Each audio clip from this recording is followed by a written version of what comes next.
Several top aides to former Environmental Protection Agency Administrator Scott Pruitt are leaving the agency, less than a week after Pruitt resigned his post amid a slew of inquiries into his spending and management practices.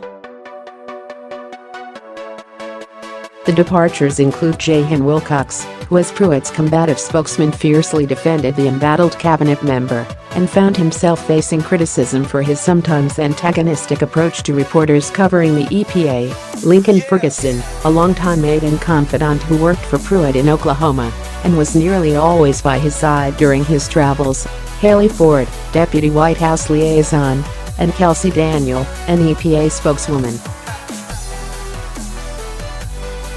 With the exception of Daniel, who had served notice before Pruitt resigned on Thursday, all of the appointees were close allies of the former administrator.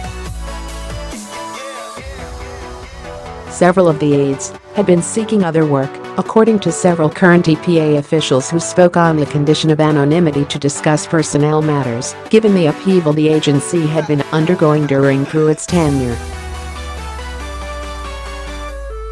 "I thank all those who are moving on to new endeavors for their service to EPA," the agency's chief of staff, Ryan Jackson, said in a statement Tuesday. Daniels is joining the staff of Senator Joni Ernst, R. Iowa. One of Pruitt's top spokeswomen, Liz Bowman, joined Ernst's office a few months ago. Most of Pruitt's top confidants had stepped down earlier this year. Among them were the EPA's Director of Scheduling and Advance, Millen Huff, the Associate Administrator for the Office of Policy, Samantha Dravis, Pruitt's Senior Advisor, Sarah Greenwald, and the head of his Superfund Task Force, Albert Kelly. As a result, Pruitt, who kept career agency employees at a distance, was largely isolated in his final weeks.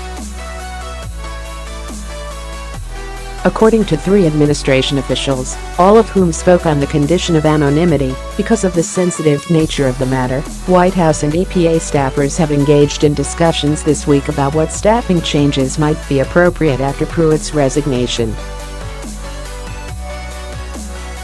But one official emphasized that the White House had not specifically asked that anyone step down. Some of the aides issued statements Tuesday reiterating their support for the policies Pruitt pursued in office. "It's been a privilege to advance President Trump's agenda of environmental stewardship and regulatory reform," said Wilcox, who will be working as a Republican campaign consultant. "Now it's time to focus on helping Republicans in November." Ferguson, who noted that he and his wife are expecting their first child, said he wished Acting Administrator Andrew Wheeler and the hardworking EPA staff the very best as they continue to better our nation's environment. "It has been an honor and privilege to serve at EPA for the past year and a half," he said. "While I am proud of the important work that was accomplished under Administrator Pruitt's leadership, my wife and I look forward to returning home to welcome our first son in the great state of Oklahoma." Wheeler, who is planning to address EPA employees on Wednesday, has vowed to be more transparent than his predecessor was. Ashley Parker contributed to this report. Read more, incoming EPA chief, "This is the right job for me." Pruitt is gone from EPA, but his probes may live on. Flashy cabinet members are out. Technocrats are in.